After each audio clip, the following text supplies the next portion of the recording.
আসসালামু আলাইকুম ওরহমতুল্লাহ। প্রিয় দর্শক, আমাদের জীবনের প্রতিটি মুহূর্তে আমরা বলি আল্লাহ আমাদের সৃষ্টি করেছেন।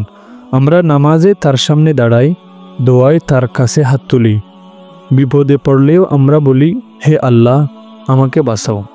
কিন্তু প্রশ্ন হলো, আমরা কি সত্যি জানি এই মহান আল্লাহ তাআলাকে?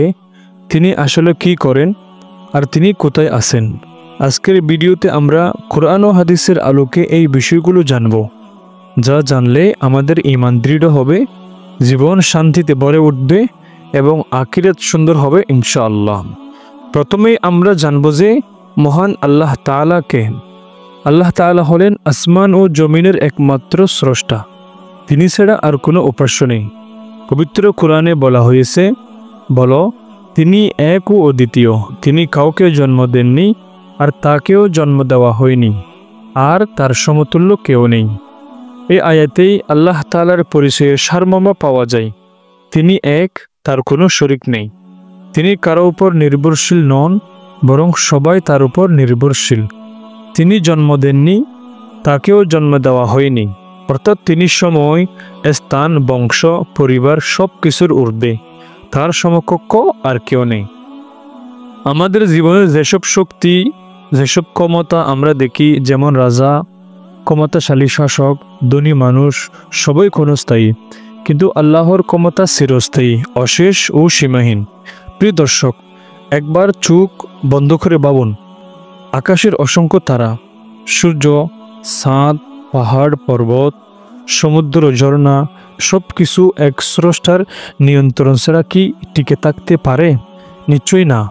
তাই আল্লাহই আমাদের রব, আমাদের একমাত্র উপাস্য। মানুষের মনে প্রায় প্রশ্ন আসে, আল্লাহ কোথায় আছেন?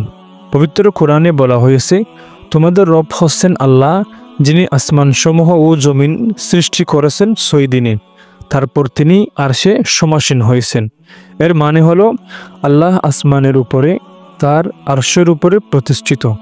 রাসূল সাল্লাল্লাহু আলাইহি ওয়াসাল্লাম বলেছেন, আল্লাহ আসমানের উপরে। কিন্তু এখানে একটি বিষয় পরিষ্কারভাবে বুঝতে হবে, আল্লাহকে মানুষের মতো কোনো স্থানের মধ্যে সীমাবদ্ধ করে ফেলা যাবে না। তিনি সময়, স্থান, আকৃতি এসব কিছুর ঊর্ধ্বে। হাদিসে এসেছে, রাসূলুল্লাহ সাল্লাল্লাহু আলাইহি ওয়াসাল্লাম এক দাসীকে জিজ্ঞেস করেছিলেন, আল্লাহ কোথায়? সে উত্তর দিয়েছিল, আসমানে। তখন রাসূল বললেন, এটি ঈমানদার। তাই আমরা বলি আল্লাহ আসমানের উপরে আরশে অবস্থান করেন, তবে তার জ্ঞান, শক্তি ও দৃষ্টি পুরো বিশ্বমণ্ডলে ছড়িয়ে আছে। তিনি একসাথে কোটি কোটি মানুষের দোয়া শোনেন, প্রতিটি হৃদয়ের ফিসফিস কথাও জানেন। মহান আল্লাহ তাআলা বলেন, আমি মানুষকে সৃষ্টি করেছি এবং তার অন্তরে যে কুমন্ত্রণা আসে আমি তা জানি। আমি তার গলার শিরার চেয়েও নিকটবর্তী। অর্থাৎ আল্লাহ আমাদের থেকে দূরে নন, তিনি তার আরশে প্রতিষ্ঠিত, কিন্তু তার জ্ঞান ও করুণার দৃষ্টিতে আমরা সর্বদা আচ্ছাদিত। এখন প্রশ্ন হলো, মহান আল্লাহ তাআলা আমাদের জন্য কি করেন? আল্লাহ তাআলা আমাদের জন্য যা করেন তার কোনো হিসেব নেই। তিনি আমাদের জীবন দিয়েছেন, তিনি প্রতিদিন রিজিক দেন, তিনি আকাশ থেকে বৃষ্টি বর্ষণ করেন, জমিনকে সবুজে ভরিয়ে দেন, তিনি বিপদ থেকে রক্ষা করেন, আমাদের প্রতিটি দোয়া শোনেন।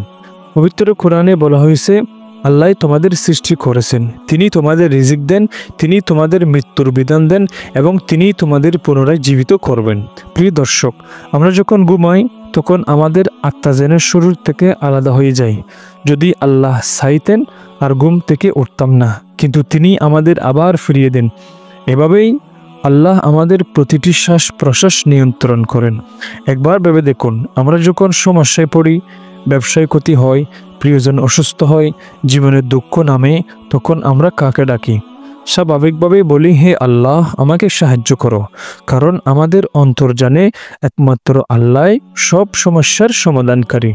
আল্লাহর সঠিক পরিচয় জানা এবং তার উপর নির্ভর করা আমাদের জীবনে অসংখ্য উপকার বয়ে আনে। আমাদের ঈমান দৃঢ় হয়, গুনাহ থেকে বাঁচা সহজ হয়, দুঃখ কষ্টেও হৃদয়ে শান্ত থাকে, জীবনে বরকত আসে। পবিত্র কোরআনে মহান আল্লাহ বলেন, নিশ্চয়ই আল্লাহর স্মরণেই অন্তর শান্তি পায়। যারা আল্লাহকে চেনে তারা একা হলেও ভয় পায় না, বরং জানে আমার রব আমার সাথে আছেন। এমন মানুষই দুনিয়া ও আখিরাতে সফল হয়। প্রিয় দর্শক, আজ আমরা জানলাম আল্লাহ তাআলাকে, তিনি কোথায় আছেন, তিনি আমাদের জন্য কি করেন। তিনি আসমানের উপরে আরশে প্রতিষ্ঠিত, কিন্তু তার জ্ঞান ও দয়া পুরো বিশ্বমণ্ডলে ছড়িয়ে আছে। তিনি আমাদের স্রষ্টা, রিজিকদাতা, রক্ষাকারী। আসুন আমরা প্রতিটি কাজ শুরু করি বিসমিল্লাহ দিয়ে আর শেষ করি আলহামদুলিল্লাহ দিয়ে।